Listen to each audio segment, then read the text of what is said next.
Batman film is the second LEGO film to come out of this LEGO cinematic universe we're getting because that 2014 LEGO movie was such a huge surprising hit, and it's also the first LEGO spin-off film that we're going to be getting this year. Secondly, we're going to be getting the LEGO Ninjago movie in September, but this movie focuses on LEGO Batman. It's a typical Batman story. The Joker and a couple other villains are trying to take over the city and Batman has to stop them, but there's a few other things added in. For example, Barbara Gordon is taking over Commissioner Gordon's role as the Commissioner of Gotham City, and she's trying to get Batman to work together with the police. And while that's going on, you have Bruce Wayne accidentally adopting Dick Grayson, aka Robin, from the orphanage, so Batman is forced to step out of his comfort zone a little and try to take care of this new kid, even though there are some emotions regarding family going on behind that cowl. Now, I was very cautiously yet extremely optimistic for this film. For one, I loved the LEGO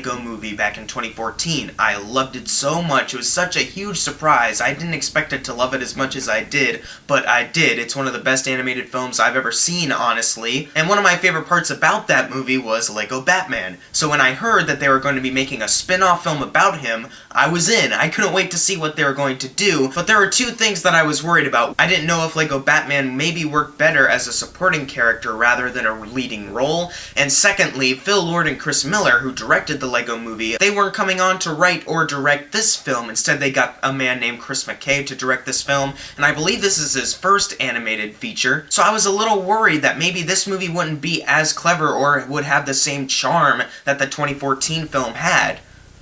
And I was completely wrong. I walked out of LEGO Batman movie, honestly, as surprised as I was with the original LEGO movie. Basically, any of my fears I should not have feared at all. The LEGO Batman character, he was awesome as the lead role. Not just because Will Arnett has the perfect voice for him, which he does, he's great at that voice, but also, if you loved LEGO Batman in the LEGO movie, you're pretty much gonna love everything he does here because he's exactly the same. Most of his jokes revolve around how he thinks he's the best thing ever, he doesn't need anyone else, he's the best superhero, and I was dying laughing at that. Like, if any of you watch the YouTube channel How It Should Have Ended and how they treat Batman in their stuff there, that's pretty much LEGO Batman, except LEGO Batman is like to the 10th degree of that. And in the beginning of this film, the movie's Everything is Awesome is pretty much a rap while Batman is beating up enemies about how awesome he is, how he's gonna kick everyone's butt, and I was laughing hysterically. Tears were coming out of my eyes because I could not stop laughing at it. However, it would be very easy to just have Batman joke around the entire time, and I was hoping they wouldn't do that,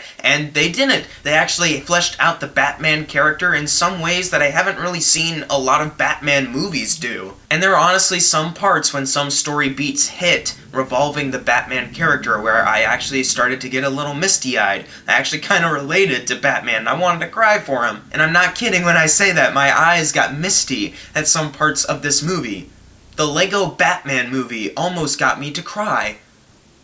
I almost cried at a LEGO Batman movie. Can I emphasize this anymore? I was also really surprised by Michael Cera as Robin in this film. It was just great seeing Michael Cera not just do like his Scott Pilgrim voice, his voice really low. His voice was totally animated in this movie. He's very excitable in this film, and I loved him as Robin. He was the perfect match, honestly. One of my fears, though, was that he was going to be an over-the-top sidekick, and he really wasn't. I think he actually did very good in this film. He was really funny, especially the origin of his costume. If you haven't seen it in the trailer, I won't spoil it here, but it was so funny. Ralph Fiennes as Alfred in this movie, who actually does more than Alfred has ever done in some of the other Batman movies. He was really good. I love Ralph Fiennes. I think his voice fit very well for LEGO Alfred, and he also has a thing where he's wearing something later on in the movie, and as soon as he revealed what he was wearing, I was like, oh, that is so sweet. Rosario Dawson as Barbara Gordon, aka LEGO Batgirl. She was really good in this movie. I was surprised that they didn't try to force on a relationship between Barbara Gordon and Bruce Wayne while she's also trying to make Batman join up with the police, and that she also doesn't know that Bruce Wayne is Batman. They didn't do that. They actually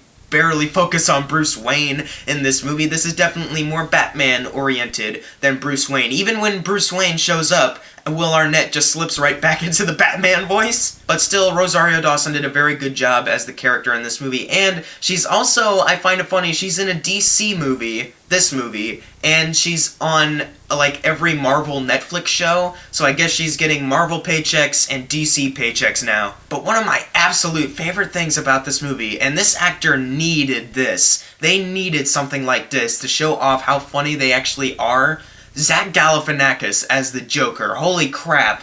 This is incredible what he does here. Jared Leto, you can now step aside because this is the Joker I want to focus on more than you. Zach Galifianakis was so good in this movie because the Joker character, he has a very typical plot in this movie. He wants to take over the city and fight Batman, obviously. You're probably like, who cares about that? But it's the way they go about it in the script. Basically, the Joker wants Batman to admit to him that he is his greatest enemy and that he would not be Batman without the Joker. The way they go about it, it is so funny and so clever. And that's another thing I want to stress about this movie, is that the script is just brilliant all the way through, because this is a movie literally for all ages, because it has so many things that people are looking for. You have young kids that want to be entertained by bright colors and animation, they got that. You also have the adults who get a really good moral out of this movie and will also get some jokes that the kids won't, they will enjoy it. And also, you have the Batman fans that love him in the movies and the comic books that will get every single reference that they drop in this movie. This is literally just the roast of Batman. If you are well versed in Batman history, you will get a lot of jokes in this film, and you will be rolling in the auditorium with laughter. And that's another thing, is that the jokes are just so fast-paced, they're so frenetic, that they'll say something at 1 minute and then they'll say something else a couple seconds later, that you won't be able to catch every single joke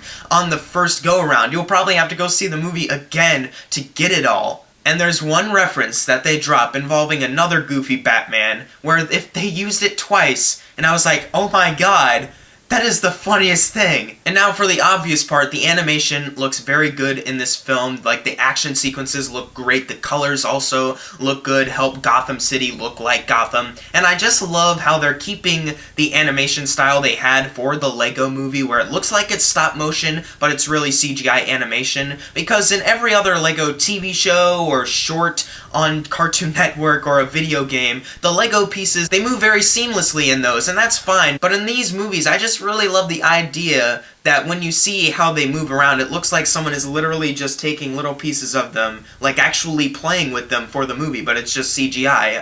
It's really impressive, too. So overall, I honestly have nothing but great things to say about the Lego Batman movie. It has a great voice cast, has great animation, fun action sequences, has a clever story, it has great humor, and it also balances the story and the humor very well. This movie could have just been a bunch of jokes for an hour and 40 minutes, but instead, whenever they do have to focus on fleshing out Batman a little bit, telling its story, they will press pause on the jokes for a little bit and actually focus on it, and I really like that. And also add on the fact that this movie actually made me feel misty-eyed for the Batman character, and it actually showed me a different side of Batman that I didn't really expect to see in a movie. I'm gonna give the Lego Batman movie an A+.